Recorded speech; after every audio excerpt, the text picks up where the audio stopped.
Hey, hey, hey, welcome back to Goals and Greatness Podcast, your weekly dose of business banter, big ideas, epic fails, and the systems that make the dream work. With your favorite duo, Kat and Lou. Double the expertise, double the fun. I'm Lou, your navigator on this wild ride of risk-taking and rule-breaking. And I'm Kat, your go-to guru for all things startup. Together, we're unzipping the secrets of success and taking you behind the scenes of our crazy world. Whether you're a CEO in the making or you've just scribbled your first business plan on a napkin, we're here to fuel that fire and help you unleash your greatness to achieve those big, bold goals. So entrepreneurs, visionaries, and everyone in between, get ready to join the ride with Kat and Lou. Let's turn up the volume and unleash your greatness. All right, we are back, baby. Hello. It's us. Awesome. I am super excited to continue this combo from last week with fixed and growth mindset. Ooh, with a little spin on it. Oh, with the kiddos. All right.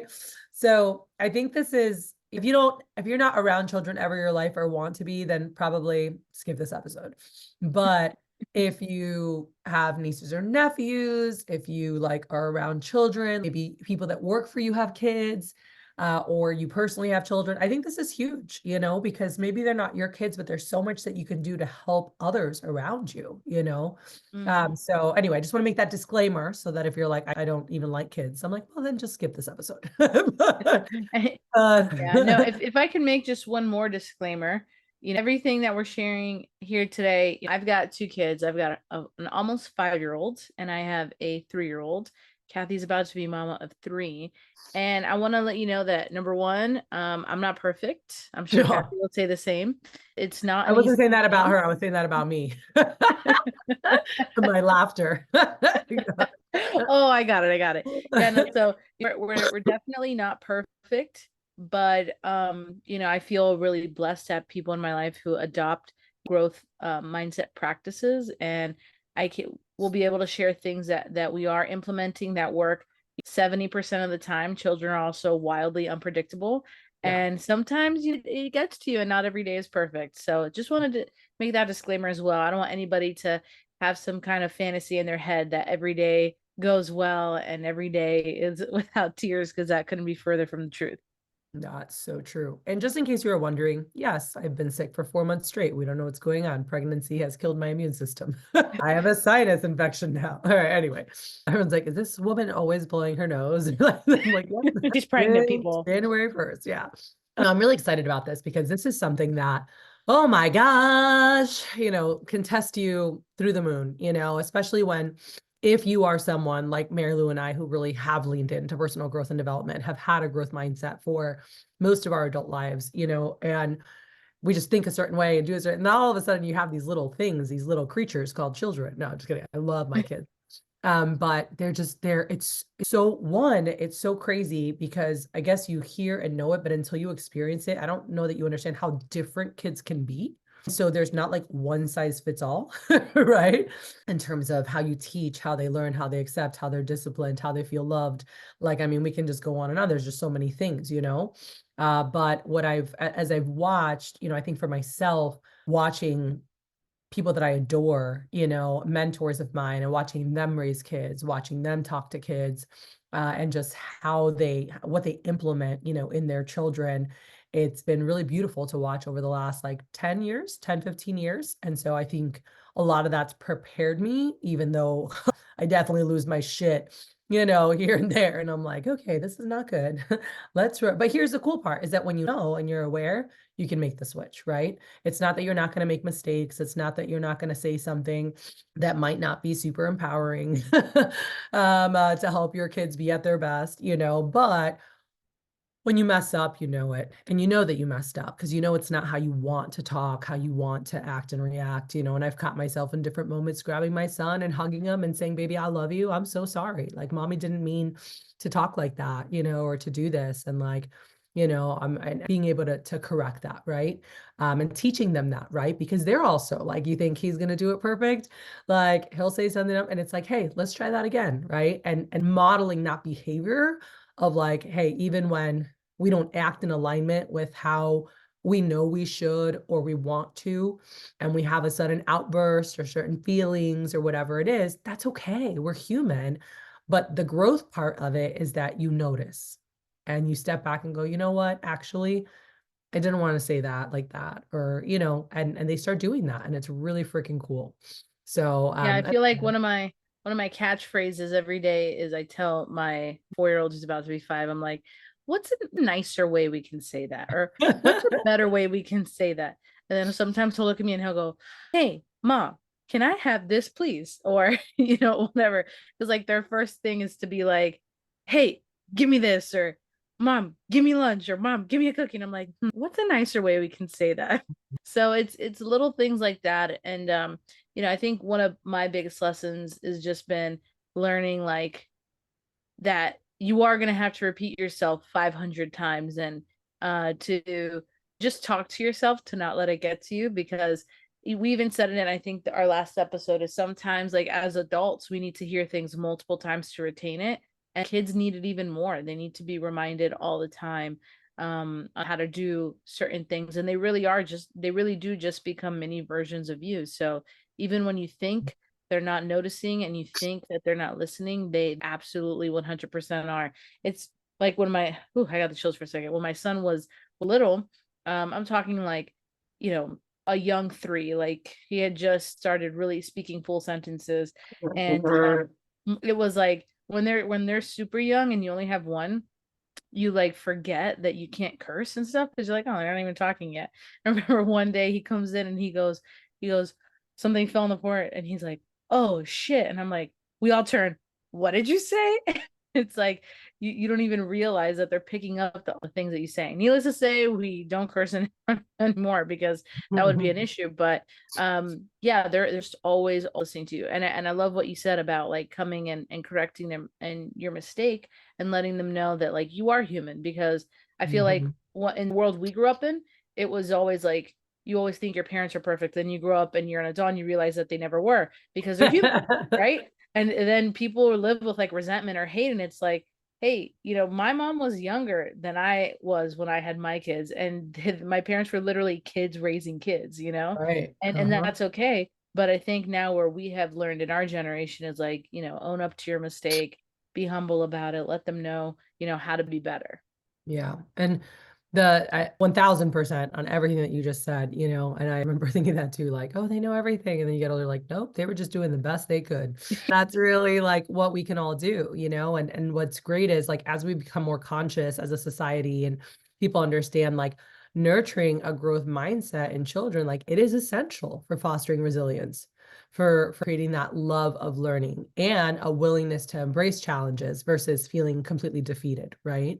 And so Mm-hmm. really it's a huge task, it's a huge undertaking. And again, whether you're an educator, you're a parent, you're a mentor, you're an auntie, you're, someone who's around kids, maybe you work in a church and you just love to help in the nursery or whatever, like understanding like there's stuff that we can do to help bring the best out of our kids and start developing this young. The younger they start developing these things, guys, the more powerful they will be as adults. Like I wish that I had this type of I was gonna say training, but Mm-hmm. like just that parenting. And I mean my parents like yours were kids raising kids, right? Like early 20s, having children. I can't even imagine. I was partying my face off during that time and going to Vegas and doing really dumb things, and half of it I probably don't even remember. I can't imagine, having kids. I was talking to my mom the other day, and she's like, at your age, you were graduating college. When I was your age, you were graduating college. And I'm like, pregnant, right? Because she was like, so funny, you're pregnant. I'm like, yep, 42 and pregnant. That's me. Just thinking back on things. And I'm like, man, you know what? Like, there are things I'm like, I wish I had this, or I wish I'd done. I'm like, and now I can sit and go, you know what? I did a damn good job for being so young and having no coaching and having no like access to things like this, to raise some pretty damn good humans. They had 4 kids and like we all turned out pretty damn well. And, not without our crazy times and, getting in trouble and all that, but they instilled some great things in us, and I think that that started with for us like praising effort, like my dad would always like point out when we would do something and like, hey, really good job trying that or doing that, or if we helped, I don't know, with some chores in the house or helped sweep and maybe it wasn't perfect, but it was like, hey, thank you for grabbing the room to do that. And it was like, oh, okay. And even though we might have not been great at it and miss half the things, it was like, oh, here's how you could do it better, and like going through it, something little, but it's like, are we praising effort? Are we praising the process instead of like abilities or intelligence or whatever? I think when people are actually trying something, that's something that even me right now, like Ben doesn't want to do anything if he's not going to win. He does not want to do it. His own birthday party, he played zero. I think he played one of the games. He was the referee. He would say go or whatever. If he didn't think he didn't want to play. He just didn't want to. And so now I've started being more like, I'm so proud of you for trying this. I'm so proud of you for whatever. And he's like, oh, okay. Versus like, nice job, you won. Like, I'm like, I cannot say that to him because that is like, he already feels that way, that he has to win to be great. And so that's been a shift for me recently. And even yesterday, like I was like, oh my gosh, you like played dominoes for the first time. He like sat with grandpa and he won his first 2 games and he was so excited he was winning. I have a video of him celebrating, and then grandpa won the third game and he was like, I don't want to play anymore. I'm done. And grandpa's like, what? You're not going to play with me anymore? Like, come on, you beat me twice. Like, it's okay. You're going to lose. And he's like, no, I don't want to. Right. But later I was like, hey, I'm really proud of you doing something new. And like, you're going to win sometimes, you're going to lose sometimes, but like, I'm just proud that you tried something new that you didn't even know if you could do it. And he was like, oh, thank you. And then grandpa was like, are you going to play again with me tomorrow? And he's like, okay, but I was like, oh, this is a huge win, like I was really, proud of that. Because it's, like, I don't know, man, it's freaking challenging, going through that. Yeah. No, it is. And sometimes like you're like so mad about some other small thing and you can find it hard to pray sometimes. Like my kids love to be in the kitchen with me. They have been since they were little. And sometimes, for Christmas we got them these plastic knives to now learn how to chop and not cut their fingers off. And so they'll stand there and every time they want to come in and cook, like for the first 10 seconds, my brain will be like, oh my God, now there's going to be this giant mess. I'm going to clean up all of this crap. And then the next 30 seconds, I tell myself, no, this is going to be beautiful and wonderful, helping you in the kitchen. One day they're going to be, teenagers, and I'm going to have to beg for them to come help me in the kitchen. So, I try to cherish all those little moments with them, and they love it. I'm always like, you guys are doing a great job chopping. Good try, good job. Make it a little smaller, do the and then after they'll always be like, look, mom, did I do a good job chopping? And I'm like, oh man, you did a great job trying there. So they really appreciate when you also give them responsibility. I feel like when you give them responsibility and can provide like feedback on their efforts, they really step up to the plate. Like you'll be surprised sometimes. Like the other day, for years now, I've been telling Jackson, if you spill something, you can pick it up. Like it's okay, you need to come get me to pick it up. And the other day he spilled something. He went to the kitchen, got the stool, got the paper towel, got down, cleaned it up, and threw it away. There was still half of it on the floor, but the fact that he took the initiative to do that, I mean, I was super happy and proud. That's awesome. So, I love that. And, I think that as they're going through like us encouraging, the trying new things, the risk taking, the exploration, like creating a space where they can mess up and they're encouraged to take risk and try new things, which is something like I'm working through right now. Like, I'm like, I feel like I'm doing a good job. He just doesn't want to, but I think that with, continuing to say, like leaning on again, like praising the actions, praising the trying something new, right? The activity versus the result. It's going to create them wanting to take more, scary, scary things that they might not be like wanting to try more of those because we're really, encouraging and giving them that constructive criticism that focuses on the activity versus the result. So you're focusing on improvement, on further development. And this was something one of the people I look up to big time, a great mentor and business partner. And, that's it never, ever, like, as you're raising kids, like it's so hard because you want to praise when they do like a good job. Like you always want to praise the result, like, oh, you got an A, and she like try to find ways to praise the actions you want them to keep taking. So, hey, I'm so proud of you that you studied so hard. Like, hey, nice job with your grade, but I'm just so proud that you studied so hard for that. Or like, hey, I'm so proud that you sat down and you traced those letters and, did that. And she's like, just make sure that we keep praising what the actions they're taking, because it really does create a desire to take more action regardless of result, and especially when something doesn't go well, right? Mhm. And so something doesn't go well, it's like, hey, I'm just so proud of you for like doing something new, right? Like that was my conversation with Ben yesterday. And so I think that if we as adults and parents, it's a different way of thinking, right? I grew up like you got to win, you got to be number one, number two is the first loser, like all these things that like I grew up in that era, and it shifted, I think, too far of like, let's give everyone participation awards. And I don't know if that's healthy either, but it's in the more like you did it, you try, I think there's somewhere in between those two, but we get it Mhm. because we're doing more of, praising that activity. Yeah, absolutely. And it really just going back to last week, with the growth mindset and ways that we can also help foster this risk taking is, they're watching you. So they want to see Mhm. how you handle your mistakes, and that's all part of growth as well. Teaching them, the power of yet, like, Jackson last year was doing baseball and he was doing soccer, and there were certain things that he couldn't do yet. He couldn't, catch the ball yet, or, hit the ball off the tee every single time. And last year he would get so frustrated. And this year, when we go out to the backyard and practice, he can do those things flawlessly. And it's just, I'm always reminding him, hey, remember last year when you were little and you can look at now you can do these things.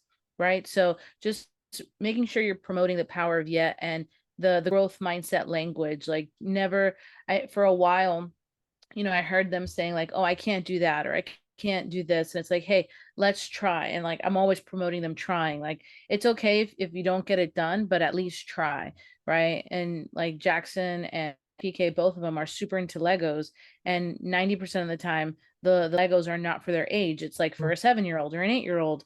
And so they'll be like, "Oh, I can't," and like because the pieces are so small and they're still improving on that dexterity. And Mhm. I'll tell them like, it's okay, just try to put it, try to put it. And then if you really need help, say, hey mom, hey dad, can you help me with this?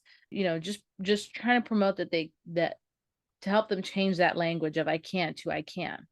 Yeah. And again, I think that goes with what we've been saying of like, you got to praise children for their effort, for their persistence, and for their willingness to learn and to try something new, right? It's like, oh my gosh, look at what you're doing. By the way, you're not even supposed to be able to do this for like 3 more years, and like, look how good you're doing already. Like, wow, wait till you get there. Let's see how good you are then, but too many times as parents, as educators, as mentors, like, we do label children with fixed traits or abilities, instead of focusing on their potential for growth and development. And I've seen this in different, I don't know if you remember, there was a study that I actually read about in a book, Maximum Achievement, and they talked about like teachers were given some of the word, like they basically took students and they put some of the like worst performing students with a teacher and said, these students are top, da da da da da. You're so lucky, gifted, da da da, and they put these labels on like how great they were.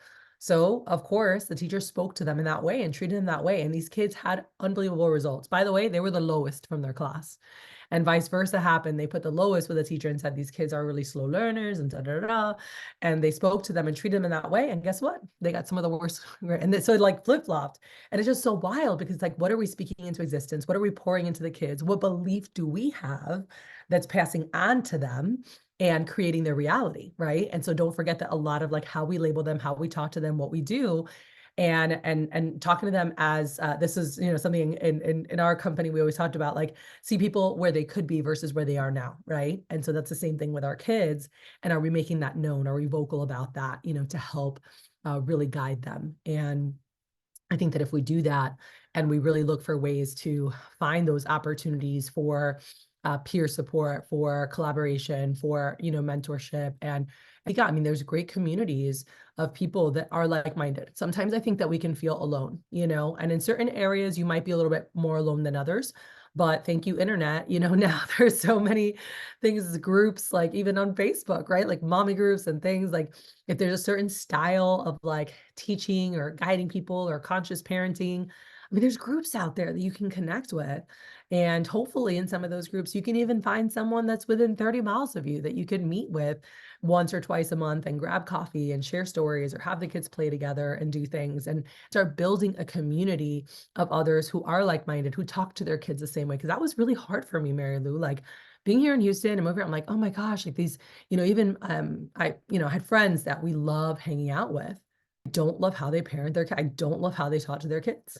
I don't love how they talk to each other. And it was really hard. I'm like, what do we do? Like, I love hanging out with them and they like want us to come over and the kids want to play, but then they're like, what are you doing? Like they yell at their kids or like the dynamic, I don't know. And like even how they allow the kids to talk to each other, or even you're like, oh, well, you're just too young for that. And I'm like, I don't want anyone telling my kid that, I want them to say like, hey, let's see how, let's out, like this is usually for older kids, but like, let's just, try it. And no matter how bad they do, or if they can't figure it out, it's like, I'm so proud of you for even wanting to take a stab at it. That's what I want people saying to my kids, not you're too young or you don't know that yet, or you can't do that yet because you're limiting them. And I don't want my kids limited. So it's a challenge, with like having kids in school. I know we talked about this, like what schools they're in, who they're around, what kids are hanging out with, like what they're getting Oh, fed, because, yes. people do things differently. But you can find people, and it might be just one or two, but that are like-minded, similar, and it might start with those online communities, as it did for Yeah, me. And then it's a tough topic when we start talking about the right communities and who you want your kids around. Some friends of ours who parent their kids in the same way that we do and have like the same faith and everything. We have like every time we see them, we have like the same conversation because we have friends in common that we've been friends with for a long time, but they don't, do things in the same way, and we don't like, what kind of language and certain things that are brought up in front of our kids, and it's hard to have those conversations with people. And one thing that we've all kind of like agreed with within our parent friend group is just that we don't really owe anybody anything except ourselves and our spouse and our kids. The kids didn't ask to be in this world, we brought them in.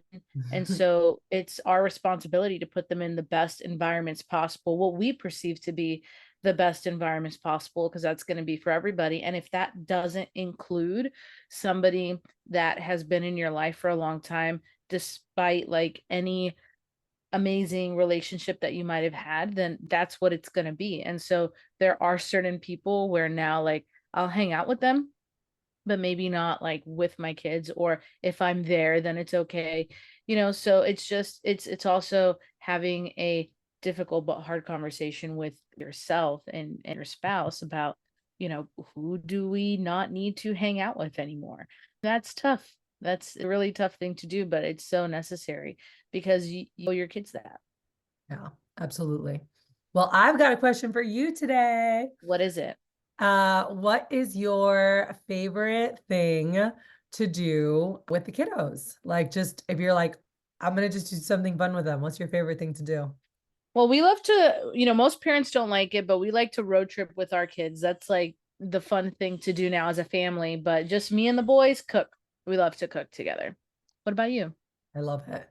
Uh, Definitely pool time. Like they are obsessed with the pool and water. It's like my number one thing for a new place. Is like we have to have a pool. Yeah, I love being out there, just seeing them swim around, splash around, have a great time. And then cooking would be the next one.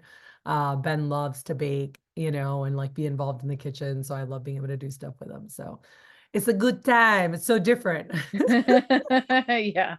The conversations. We're like, where are we gonna go party? No, but anyway, I appreciate having this chat, and again, I mean, hope if you're still listening, it's probably because you're around kids, because we gave the disclaimer in the beginning, but this was, what for us, even before, and I'll stop talking after this, but I started my motherhood journey at 38, and so I didn't even know that I was going to have kids. But it's something that I knew I was very conscious about, working with youth, working with future leaders, and just really knowing and embracing that no matter where you're at, like the younger, like the kids, like that's the future of our world, So what can we do to be more conscious? What can we do to influence and impact? Maybe it's not our own children, but those around us, to be at their best, to show up and to really make an impact in the world. And we get to play a part in that. And we can limit that, or we can make that like supercharge them and send them on a rocket ship of confidence to do so many incredible things. So I just want to challenge you, if you're around kids or you have kids, be more intentional, because there's a lot of impact you can have. So. Amen.